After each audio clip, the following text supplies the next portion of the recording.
अन्नामलाई की बड़ी खबर। अन्नामलाई के आंदोलन को बड़ा जन समर्थन मिला है। 10 घंटे में आंदोलन से जुड़े हैं 10 लाख लोग।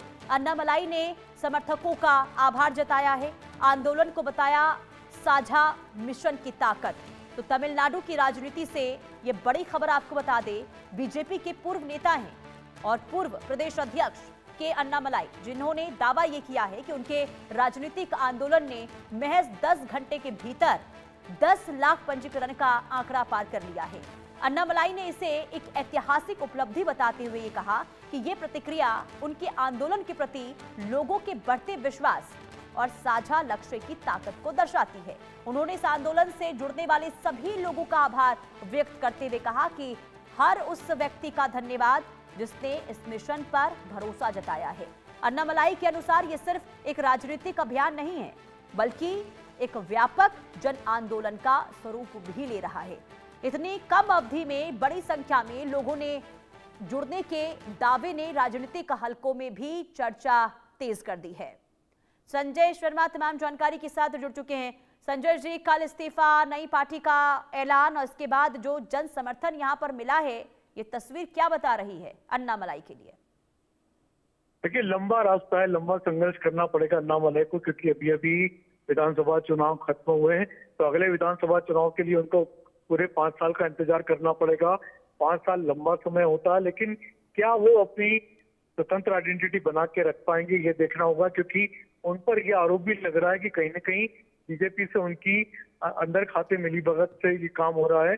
तो क्या बीजेपी ने उनके द्वारा ये पार्टी का काम करवाया है?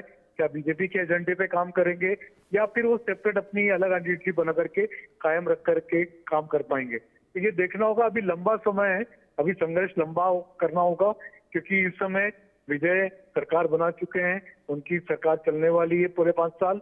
लेकिन क्या 5 साल तक जिस तरह से अन्नामलाई ने पार्टी जरूर बनाई है, लेकिन क्या 5 साल वो सर्वाइव कर पाएंगे? अगले 5 साल लंबा समय। लेकिन जो जन समर्थन का दावा खुद अन्नामलाई ने किया है कि 10 घंटे के भीतर लाखों की संख्या में लोग उनसे जुड़े हैं, तो अब आने वाले दिनों में तमिलनाडु की राजनीति किस ओर करवट लेती हुई नजर आ रही है? क्या इसका असर होगा क्या तमिलनाडु की राजनीति में? संजय, देखिए, तमिलनाडु की जनता के लिए पहला मौका नहीं है। कई सारे प्रयोग तमिलनाडु की राजनीति में पहले भी हो चुके हैं। रजनीकांत ने ऐसा ही प्रयोग किया था, कमल हासन ने भी ऐसा ही प्रयोग किया था, लेकिन लंबे समय तक सस्टेन नहीं कर पाए थे। तो ये जरूर देखना होगा कि लंबे समय सस्टेन कर पाते हैं क्या। तो ये सबसे बड़ा सवाल है, यक्ष प्रश्न यही खड़ा हुआ है कि क्या अन्नामलाई लंबे समय तक सर्वाइव कर पाएंगे। लेकिन टीवी के क्या ऐसी संभावना है? क्योंकि देखिए, टीवी के नई नवेली पार्टी चुनाव में उतरी और उसके बाद जो यहाँ पर समर्थन मिला, और इसके बाद देखिए अब सरकार भी बना पाई है गठबंधन के साथ। लेकिन क्या टीवी के को चुनौती अन्नामलाई की पार्टी दे पाएगी क्या? देखिए, फिलहाल चुनौती का सवाल इसलिए भी नहीं क्योंकि हाल फिलहाल कोई चुनाव सामने नजर नहीं आ रहा है। लोकसभा चुनाव होने 2029 में, और विधानसभा चुनाव को पूरे 5 साल हैं अभी। तो अभी लंबा समय है इलेक्शंस में। लेकिन इतना जरूर है कि जहाँ तक तमिलनाडु की राजनीति का सवाल है, तो वहां पर हमेशा लीडर का चमत्कार चला। तो लीडर का मिरेकल पर ही पार्टी चलती रही है। चाहे एम जी रामचंद्रन की बात करें, हम जयललिता की बात करें, तो ये सारे के सारे वो ऐसे नेता थे, ऐसे लीडर थे जिनके खुद के करिश्मे के नाम पर, खुद के करिश्मे के दम पर पार्टियां खड़ी हुई थी। और जहां तक डीएमके की बात है, तो डीएमके का अपना वोट बैंक था।